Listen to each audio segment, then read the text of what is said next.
Hello everyone and welcome to my channel knowledge fusion. आज हम पढ़ने वाले हैं एरे का थर्ड क्वेश्चन। जिन लोगों ने प्रीवियस प्रोग्राम्स एरे के ऊपर नहीं देखे, ऊपर आई बटन दिख रहा होगा, उसे क्लिक कर दें, वहां से प्लेलिस्ट खुल जाएगी, आप उसे वहां से देख सकते हैं। तो आज का क्वेश्चन है write a program to initialize 5 numbers in array A and 5 numbers in array B. यानी हमें एरे ए और एरे बी दोनों में 5 नंबर्स इनिशियलाइज करने हैं and then copy all the 10 numbers in array C and then print the array C. यानी हमें दोनों एरेस के जो 5 नंबर्स हैं एरे ए और एरे बी का, उसे इकट्ठा एक एरे सी में कॉपी करना है और देन उस सी एरे को हमें प्रिंट कराना है। तो आज हम जावा की हेल्प से समझेंगे कि ये एरे का क्वेश्चन हम कैसे सॉल्व कर पाएंगे। तो आइए इसे देखते हैं।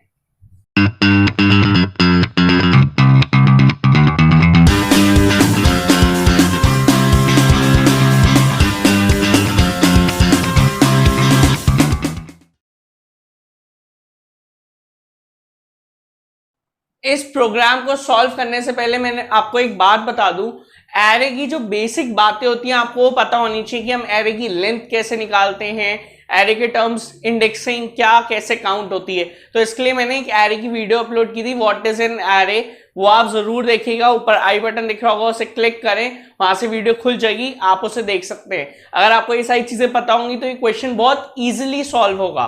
तो जैसा कि आपको पता है, जावा की स्टार्टिंग हमेशा क्लास से होती है। क्लास को एक पर्टिकुलर नाम देते हैं जो आपके प्रोग्राम को डिफाइन करता है, आपके प्रोग्राम को एक्सप्लेन करता है। मैं यहाँ पे इसको क्लास को नाम दे रहा हूं एरे 3, क्योंकि मैं एरे का क्वेश्चन कर रहा हूं और ये मेरा थर्ड प्रोग्राम है और ये नाम पूरा आप पे डिपेंड करता है, आप इसे कुछ भी दे सकते हैं। इसके बाद मैंने लगा दिया कर्ली ब्रेस। कर्ली ब्रेस लगाने के बाद मैंने अपना मेन फंक्शन लिखा है। मेन फंक्शन क्या करता है, आपके पूरे प्रोग्राम की प्रोसेसिंग में आपकी हेल्प करता है। ठीक है, मेन फंक्शन के बाद मैंने लगा दिया कर्ली ब्रेस। यहां तक हमारा step 1 that is the syntax part complete हो चुका है। अब बारी आती है स्टेप 2 की। स्टेप 2 में हम वो वेरिएबल्स लेते हैं जो हमारे प्रोग्राम को सॉल्व करने में हमारी हेल्प करते हैं। अब इसके बाद मैंने यहां पे क्या क्या वेरिएबल्स लिए हैं, ए बी सी, इसके आगे ब्रैकेट्स लगे हुए हैं और इसके आगे इंट लगा हुआ है। अब इन सब बातों का क्या मतलब है, मैंने एक वेरिएबल लिया है ए और उसके आगे ब्रैकेट्स लगाए, यानी इसका मतलब ये है कि ये जो ए वेरिएबल है ये एक एरे है, ये मेरा एक ए एरे है।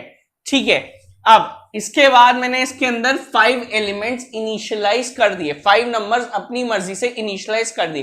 तो क्वेश्चन में मेंशन था कि आपको 5 नंबर्स इनिशियलाइज करने हैं, आपको 5 नंबर्स खुद से इनपुट करने हैं। तो मैंने रैंडमली 2 4 6 8 10 5 नंबर्स मैंने अपने आप डाल दिए। उसके बाद यहाँ पे इंट इंट इंट लिखा हुआ है, ये इंट और ये इंट। इसका क्या मतलब है कि आप इन तीनों एरेज में सिर्फ इंटीजर वैल्यू ही डाल सकते हो, कोई स्ट्रिंग वैल्यू नहीं, कोई कैरेक्टर वैल्यू नहीं, कोई डेसिमल वैल्यू नहीं, ओनली इंटीजर वैल्यू। ये इन डेटा टाइप ये बताता है ए बी और सी वेरिएबल, यानी ए बी और सी एरे के अंदर आप सिर्फ इंटीजर वैल्यू ही इनपुट कर सकते हो। मैंने यहाँ पे एक एरे लिया ए जिसमें मैंने 5 नंबर्स इनिशियलाइज कराए। इनिशियलाइज कराने का तरीका ये होता है, कर्ली ब्रेसेस के अंदर आप नंबर्स लिख दो या जो भी आपको लिखना है वो लिख दो, उसको कॉमा से सेपरेट कर दो। फिर मुझे कहा गया था कि बी एरे के अंदर भी आपको 5 नंबर्स इनिशियलाइज कराने हैं, तो मैंने इंट बी यानी एक बी वेरिएबल क्रिएट किया, उसके आगे ब्रैकेट्स लगाए ताकि वो वेरिएबल एक एरे में कन्वर्ट हो जाए। तो ये एक बी एरे हो गया मेरा। उसके बाद मैंने इक्वल्स टू कर्ली ब्रेस के अंदर 5 डिफरेंट नंबर्स लिख दिए अपने अकॉर्डिंग। ठीक है, अब लास्ट में मैंने एक एरे बनाया इंट सी, उसके आगे लगाया ब्रैकेट्स। अब ये हो गया मेरा एरे। ठीक है, सी। अब मेरे को एक बात बताओ, ये 5 नंबर्स, ये 5 नंबर्स जब 10 नंबर्स सी में कॉपी करने हैं तो सी की लेंथ क्या हो गई, 5 + 5। जब 5 और 5 में कॉपी करूंगा तो टोटल सी की लेंथ 10 हो गई, यानी सी के अंदर कितने एलिमेंट्स आएंगे, 10 एलिमेंट्स आएंगे। तो सी के अंदर 10 एलिमेंट्स आएंगे, तो मैंने एक सी एरे क्रिएट करी, न्यू एरे, जिसकी मैंने लेंथ क्या डाल दी, 10। तो जब हम सी एरे जो हमने क्रिएट करी, जब हम एरे इनिशियलाइज नहीं कराते तो हम उसे ऐसे न्यू इंट 10 करके क्रिएट करते हैं। ये सारी बातें मैंने आपको एक वीडियो में व्हाट इज एन एरे में अच्छे से एक्सप्लेन की हुई हैं। ठीक है, तो ये हमारा पूरा थर्ड एरे सी एरे क्रिएट हो गया। अब इसके बाद हम आगे वर्किंग देख लेते हैं। इससे पहले एक वेरिएबल और रह गया, इंट आई। अब मैंने आई क्यों लिया है, एक्चुअली जब मैं एक एक एलिमेंट को एक्सट्रैक्ट करा के सी के अंदर कॉपी कराऊंगा तो उसके लिए मुझे लूप चलाने की जरूरत पड़ेगी, तो वो लूप चलाने के लिए मैंने आई लिया है, तो मैंने लिया है इंट आई। ठीक है, अब एक बात करते हैं, अब हम यहाँ पे 3 एरे क्रिएट कर लेते हैं। ठीक है, ये डायग्राम है, यहाँ पे मैं आपको पूरा एक्सप्लेन कर देता हूं। ठीक है, ये हमने एक एरे बनाया 1 2 3 4 5, ये हो गया मेरा एरे ए। बी, ठीक है, ये मेरा बी एरे हो गया 1 2 3 4 5। ठीक है, इंडेक्सिंग कर देते हैं 0 1 2 3 4, 0 1 2 3 4। एरे में क्या डाला हुआ है 2 4 6 8 10, और बी में डाला हुआ है 7 14 21 28 35। तो 2 4 6 8 10 7 14 21 28 35। अब एक सी एरे क्रिएट कर लेते हैं, ये हो गया हमारा सी एरे। ठीक है, 1 2 3 4 5 6 7 8 9 10, 0 1 2 3 4 5 6 7 8 9। ठीक है, अब मैंने एरे के अंदर 5 एलिमेंट्स डाले, पर इंडेक्सिंग कहां से हुई 0 से 4 तक। ठीक है, उसके बाद एरे बी के अंदर 5 एलिमेंट्स डाले, इंडेक्सिंग कहां से हुई 0 से 4 तक। फिर मैंने एरे सी के अंदर कोई एलिमेंट अभी डाला नहीं है, सिर्फ एरे सी अभी न्यू एरे क्रिएट करी है ना, ये हमारी एरे ए क्रिएट हो गई, एरे बी क्रिएट हो गई। अब एरे सी न्यू एरे क्रिएट हुई है, इसके अंदर भी कुछ भी नहीं है, तो ये मैंने पूरी सी एरे क्रिएट करी, इसकी इंडेक्सिंग 0 से 9 तक करी। अब इसके अंदर कुछ भी नहीं है, अभी ये खाली है। ठीक है, अब इसके बाद इंट आई, तो मैंने यहां लिख दिया आई। आई की इनिशियल वैल्यू में क्या लूंगा 0 लूंगा। क्यों? अगर मुझे ये एलिमेंट कॉपी करना है तो इसकी इंडेक्सिंग क्या है 0। कॉपी किस में करना है सी में, सी की इंडेक्सिंग क्या है 0, यानी मेरे को इतना पता है कि मेरी स्टार्टिंग कहां से होनी है 0 से। तो मैंने आई इक्वल्स टू 0 ले लिया, आई की इनिशियल वैल्यू हो गई 0। ये स्टेप होता है इनिशियलाइजेशन, ये होता है condition checking, and the last step is updation. तो ये हम फॉर का लूप यूज कर रहे हैं। अब मैंने पहले स्टेप में कर दिया इनिशियलाइज। अब मुझे बताओ, जब मुझे एरे ए के 5 एलिमेंट्स कॉपी करने हैं और एरे बी के 5 एलिमेंट्स कॉपी करने हैं, मेरी इंडेक्सिंग कहां तक जा रही है 4 तक जा रही है, यानी मुझे इतना पता चल गया मुझे 4 तक जाना है। तो मैंने लिख दिया i इज लेसर देन 5, यानी i की वैल्यू जब तक 5 से छोटी है तब तक ये प्रोग्राम, ये लूप बार बार चलता रहे। ठीक है, क्योंकि 5 से छोटा क्या है, 5 से छोटा है 4, तो यानी ऑटोमेटिकली ये जो लूप है ये कहां तक चलेगा, ये सिर्फ 4 तक चलेगा। ठीक है, तो ये मैंने कर दी कंडीशन। ठीक है, अब लास्ट स्टेप अपडेशन की, जब भी हम बार बार लूप को रन करें हर बार आई की वैल्यू 1 से इंक्रीज हो, क्योंकि मैंने लिखा है आई प्लस प्लस, तो हर बार वैल्यू 1 से इंक्रीज करेगी। अब इसके बाद सी आई इक्वल्स टू ए आई, मैंने ऐसा क्यों लिखा, A0। ठीक है, A0 पे क्या है 2, मैं क्या चाहता हूं 2 4 6 8 10, ये सारे नंबर्स यहां आ जाएं, फिर 7 फिर 14 फिर 21 फिर 28 फिर 35, यही हमें करना है। हमने क्वेश्चन में क्या पढ़ा था कि हमें एक एरे ए इनिशियलाइज करनी है, एक एरे बी इनिशियलाइज करनी है, और उसके सारे एलिमेंट्स हमें सी एरे में कॉपी करने हैं और देन उस सी एरे को प्रिंट कराना है। ठीक है, तो मुझे पता है A0 का जो एलिमेंट है वो मैं चाह रहा हूं C0 में आ जाए, तो इसलिए मैंने लिखा सी आई इक्वल्स टू ए आई। अब इससे क्या होगा, C0 इक्वल्स टू A0, ऐसे होगा ये C0 इक्वल्स टू A0, ये चीज होगी। तो C0 में आपका ऑटोमेटिकली क्या आ जाएगा, आप जाओगे ए एरे के पास, आप कहोगे 0 इंडेक्सिंग पे जो भी है भाई वो हमें दे दे, तो 0 इंडेक्सिंग पे आए, 0 इंडेक्सिंग पे हमें 2 मिल रहा है, तो C0 में आ गया 2, तो ऑटोमेटिकली C0 में 2 स्टोर हो जाएगा। ये हमारा C0 में 2 स्टोर हो गया। ठीक है, अगर मैं बात करूं 2 4 6 8 10, C4 तक मेरे सारे एलिमेंट्स आ जाएंगे, और उसके बाद जो B0 है यानी जो ये 7 है, ये कहां से आएगा 5th वाली इंडेक्सिंग से आएगा। तो नेक्स्ट लाइन मैंने क्या किया, मैं चाहता था अब मैं B0 की, अब बी एरे की भी वर्किंग करूं, और इसका जो फर्स्ट एलिमेंट है वो मैं यहां पे डाल दूं, यहां पे आना चाहिए इधर। अब इधर कैसे आएगा वो हम समझते हैं। ठीक है, इधर देखते हैं, मैंने चलाया C5 प्लस आई। अब इससे क्या होगा ध्यान से देखना। ठीक है, ये मैंने चलाया C5 प्लस आई, तो 5 प्लस 0 कितना हो गया C5 इक्वल्स टू, क्या लिखा हुआ है इक्वल्स टू BI, तो यानी इक्वल्स टू B0। B0 क्यों, क्योंकि I की वैल्यू 0 है, तो अभी पहला स्टेप हमने ये रन किया था सी आई इक्वल्स टू ए आई, अब हमने रन किया है सी 5 प्लस आई, 5 प्लस आई यानी सी 5 प्लस 0 इक्वल्स टू बी 0। तो अब इसके बाद अब हम जाएंगे बी एरे के पास और हम कहेंगे भाई जीरो इंडेक्सिंग पे जो भी है वो हमें दे दे। तो बी 0 पे क्या है, बी 0 पे 7 है, तो सी 5 में क्या आ जाएगा, सी 5 में आ जाएगा 7। ठीक है, ये मैं दोबारा लिख देता हूं, सी 5 में आ गया हमारा 7। तो अब सी एरे में 5 इंडेक्सिंग पे हमारा 7 स्टोर हो गया। ठीक है, अब इसके बाद अब हम इसके बाद वापस ऊपर जाएंगे यहां से इधर। क्यों? क्योंकि ये हमारा लूप है और जब तक हमारी कंडीशन ट्रू है तब तक ये loop as it is run करता रहेगा। अब हम गए आई प्लस प्लस, आई की वैल्यू 0 से क्या हो गई, 1 हो गई। आई की वैल्यू जैसे ही 1 हुई हमने चेक किया 1 इज लेसर देन 5, क्या 1 5 से छोटा है, कंडीशन बिल्कुल ट्रू है। कंडीशन ट्रू है तो हम लूप के अंदर आ जाएंगे। अगेन हम क्या रन करेंगे, सी आई इक्वल्स टू ए आई, इस बार आई की वैल्यू क्या है 1, तो C1 इक्वल्स टू A1, तो यहां पे मैं कर देता हूं C1 इक्वल्स टू A1। ठीक है, तो अब C1 में मेरा क्या स्टोर होगा, C1 में मेरा स्टोर हो जाएगा, अब मैं जाऊंगा A1 के पास यानी A एरे के पास और कहूंगा 1 इंडेक्सिंग पे क्या है 4, वो मुझे दे दो। तो 4 कहां स्टोर हो जाएगा, C1 में। तो अब C1 में क्या स्टोर हो गया, C1 में 4 स्टोर हो गया। आया समझ में कैसे बार बार लूप चल रहा है, आई की वैल्यू इंक्रीज हो रही है और जितने भी एलिमेंट्स हैं वो यहां से कॉपी होके सी एरे में बार बार कॉपी होते जा रहे हैं। यहां से हम उठा रहे हैं उन्हें सी एरे में बार बार कॉपी करते जा रहे हैं। ठीक है, अब इसके बाद नेक्स्ट स्टेप जो है वो है C5 प्लस आई। अब इस बार आई की वैल्यू 1 है तो C5 प्लस 1 कितना हो गया, C6। नेक्स्ट एलिमेंट हमारा C6 में ही आना था, तो ये मैंने यहां पे कर दिया C6 इक्वल्स टू, उसके बाद है बी आई की वैल्यू है 1 तो इक्वल्स टू B1। ठीक है, तो अब मैं यहां पे कर देता हूं C6, इस बार हमारा C6 में क्या स्टोर होगा, C6 में हमारे पास आ जाएगा जो B1 में होगा।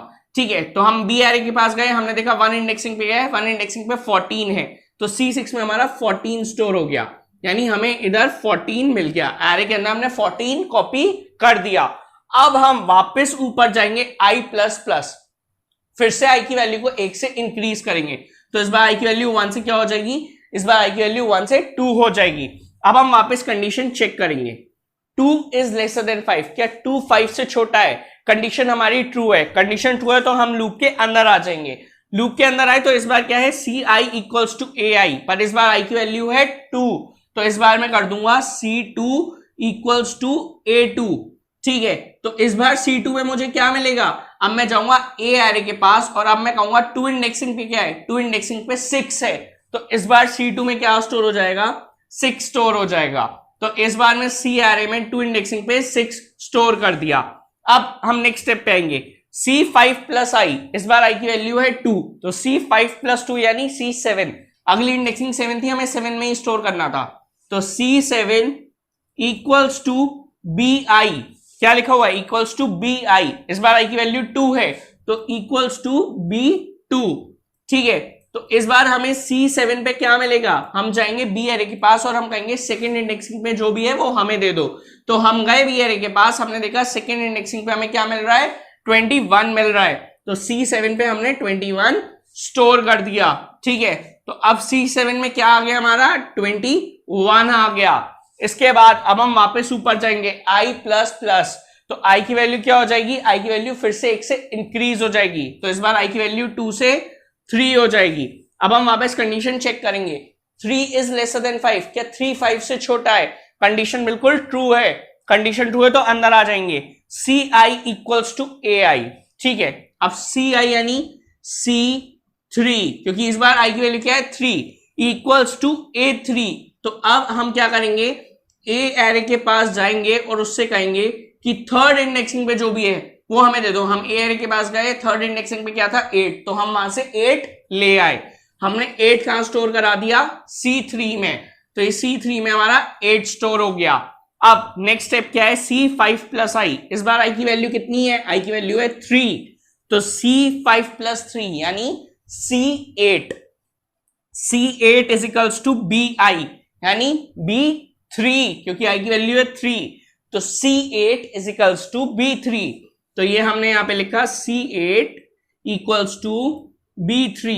ठीक है, ये आपका B3 हो गया। अब हम देखेंगे कि C8 में हमें क्या मिलेगा। तो अब हम जाएंगे B एरे पे और अब हम कहेंगे थर्ड इंडेक्सिंग पे क्या है। थर्ड इंडेक्सिंग पे हमें क्या मिल रहा है, 28 मिल रहा है। तो इस बार हमारा C8 में 28 स्टोर हो जाएगा। क्यों? क्योंकि B3 का जो भी एलिमेंट था वो हमें C8 में हमने डाल दिया, तो इस बार 28 आ गया C8 में। तो इस बार हमारे C एरे में 8th इंडेक्सिंग पे 28 स्टोर हो गया। अब इसके बाद हम वापस ऊपर जाएंगे, i प्लस प्लस, i की वैल्यू हो जाएगी 4, i की वैल्यू हम फिर से 1 से इंक्रीज कर देंगे। अब हम वापस कंडीशन चेक करेंगे। कंडीशन क्या है, 4 इज लेसर देन 5। क्या 4 5 से छोटा है? कंडीशन ट्रू है, कंडीशन बिल्कुल ट्रू है। कंडीशन ट्रू है तो हम वापस लूप के अंदर आ जाएंगे। लूप के अंदर आते ही आपको क्या मिला, ci इक्वल्स टू ai।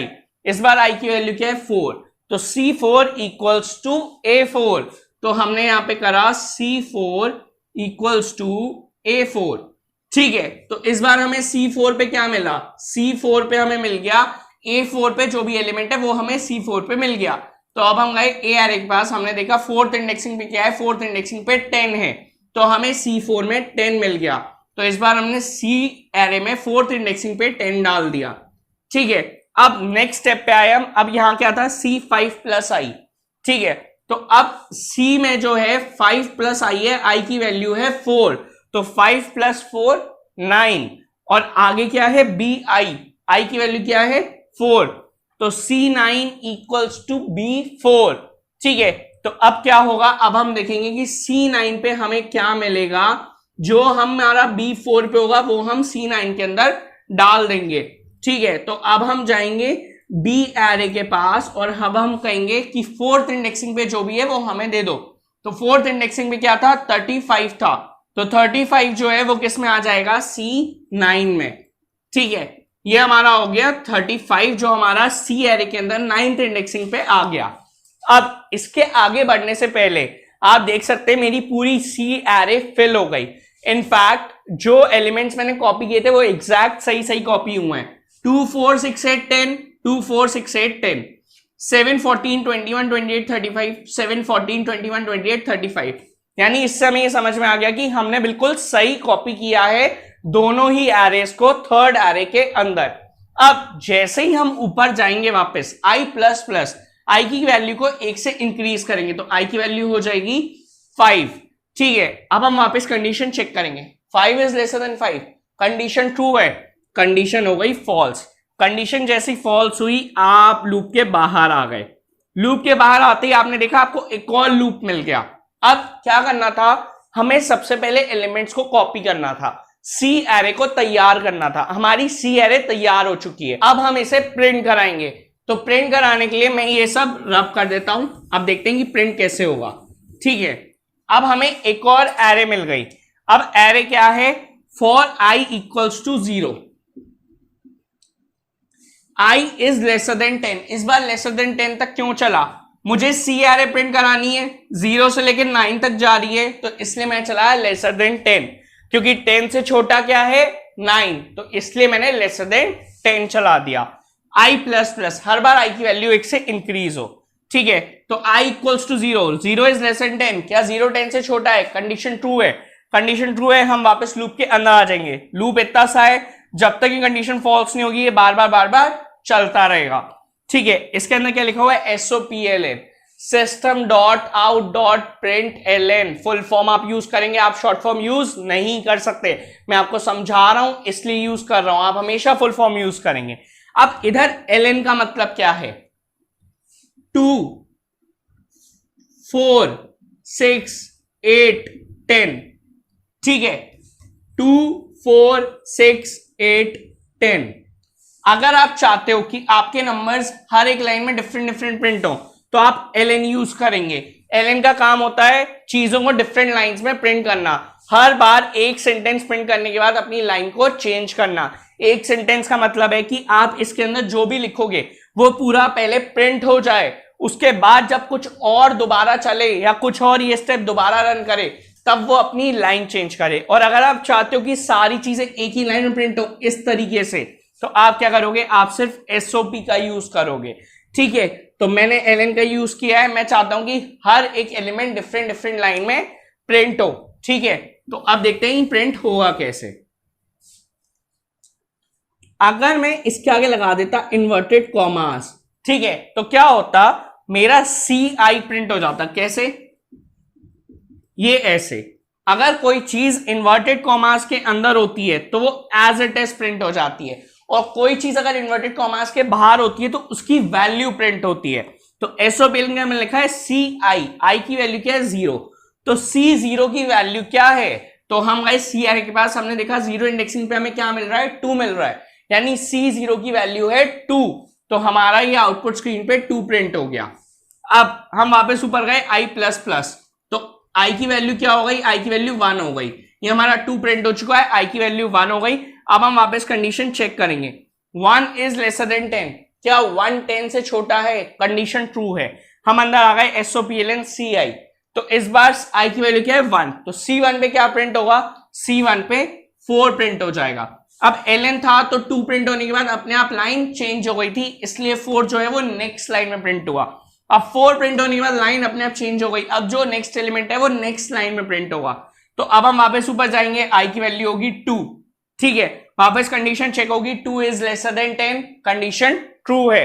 हम वापस लूप के अंदर आ जाएंगे। अब C2 पे हमें क्या मिल रहा है 6, तो 6 प्रिंट होगा। फिर आई की वैल्यू 3 होगी तो 8 प्रिंट होगा। फिर आई की वैल्यू 4 होगी तो 10 प्रिंट होगा। फिर आई की वैल्यू 5 होगी तो कितना 7 प्रिंट होगा। फिर आई की वैल्यू 6 होगी तो कितना 14 प्रिंट होगा, ठीक है। फिर आई की वैल्यू 7 होगी तो कितना 21, मैं यहां से इधर कंटिन्यू कर रहा हूं, 21 प्रिंट होगा। फिर आई की वैल्यू क्या हो जाएगी 8 हो जाएगी तो कितना 28 प्रिंट होगा। फिर आई की वैल्यू 9 हो जाएगी, कितना 35 प्रिंट होगा। फिर आई की वैल्यू 10 होगी। अब हम कंडीशन चेक करते हैं, 10 इज लेसर देन 10, क्या 10 10 से छोटा है, कंडीशन हो गई फॉल्स, कंडीशन फॉल्स हो गई। आप आ गए लूप के बाहर। लूप के बाहर आके आपने देखा आपको जो आउटपुट चाहिए था वो आउटपुट आपका एज इट इज आपकी आउटपुट स्क्रीन पे प्रिंट हो चुका है, ठीक है। यही आउटपुट आप एक्सपेक्ट कर रहे थे। ये 10 नंबर्स जो आप दोनों एरेज से निकाल के एक थर्ड एरे में स्टोर कराया, आपने कॉपी कराया और उसके बाद उसे आउटपुट स्क्रीन पे प्रिंट कर दिया, ठीक है। तो ये पूरा हमने ऐसे सॉल्व किया। इसमें हमें एक चीज ध्यान रखनी थी, CI और C5+I, ये चीज ध्यान रखने वाली थी। हमने ये देखा कि ए एरे के जो एलिमेंट्स हैं वो कहां पे खत्म हो रहे हैं, हमने देखा 4 पे खत्म हो रहे हैं, यानी जो हम न्यू एरे जो बी एरे है उसके एलिमेंट्स हम कहां से 5th इंडेक्सिंग से स्टार्ट कर सकते हैं, इसलिए हमने C5+I किया, क्योंकि I की इनिशियल वैल्यू 0 थी, तो C5+I हमारा कितना हो गया C5, ठीक है। तो इस तरीके से हमारे पूरे 10 एलिमेंट्स प्रिंट हो गए। So that's it for the day. ये कंप्लीट एक्सप्लेनेशन था एरे के थर्ड प्रोग्राम का। आइए अब इसे प्रैक्टिकली देखते हैं। जैसा कि आप यहाँ देख सकते हैं, जो प्रोग्राम मैंने भी आपको एक्सप्लेन किया था उसका पूरा कोड मैंने यहाँ लिखा हुआ है। सबसे पहले हम कोड को कंपाइल करेंगे। कंपाइल करने के बाद देखिए लिखा हुआ आ गया class compiled no syntax error, यानी इसका मतलब ये कि हमने जो प्रोग्राम बनाया वो बिल्कुल ठीक है, उसमें कोई भी सिंटैक्टिकल एरर नहीं है।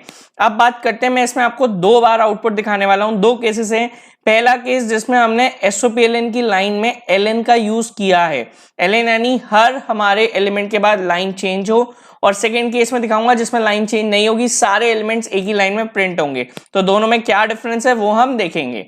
तो अब मैं इसे क्लोज कर देता हूं। अब हम इसका ऑब्जेक्ट क्रिएट करेंगे। ऑब्जेक्ट किस लिए क्रिएट किया जाता है, ताकि हम इस प्रोग्राम को, इस फंक्शन को कॉल करा सकें। ये मैंने कॉल कराया तो देखिए लिखे हुए आ गए सारे के सारे एलिमेंट्स सी एरे के अंदर पहले कॉपी हुए एंड देन प्रिंट हो गए, और हर एलिमेंट डिफरेंट लाइन में प्रिंट हुआ है। ऐसा क्यों, क्योंकि मैंने एलएन का यूज किया था। अब हम प्रोग्राम में थोड़ा सा चेंज करते हैं। अब हम वापस अपने प्रोग्राम में आते हैं, यहां से एलएन को रिमूव करते हैं, और एलएन को रिमूव करने के बाद अगेन अब हम इसे कंपाइल करते हैं। अब लिखा हुआ आ गया क्लास कंपाइल, कोई एरर नहीं है, क्लोज किया, अगेन ऑब्जेक्ट क्रिएट किया। अब इस बार जब हम इसे रन करेंगे तो देखिएगा क्या होता है, सारे के सारे एलिमेंट्स एक साथ प्रिंट हो गए। 2 4 6 8 10 जो आपके एरे ए के अंदर थे, और 7 14 21 28 35 ये सारे जो एरे बी के अंदर थे। सारे एलिमेंट सी एरे के अंदर कॉपी तो हुए पर प्रिंट एक साथ हो गए क्योंकि मैंने एलएन का यूज नहीं किया। तो इससे आपको ये समझ में आ जाए एलएन कितना ज्यादा इंपॉर्टेंट है।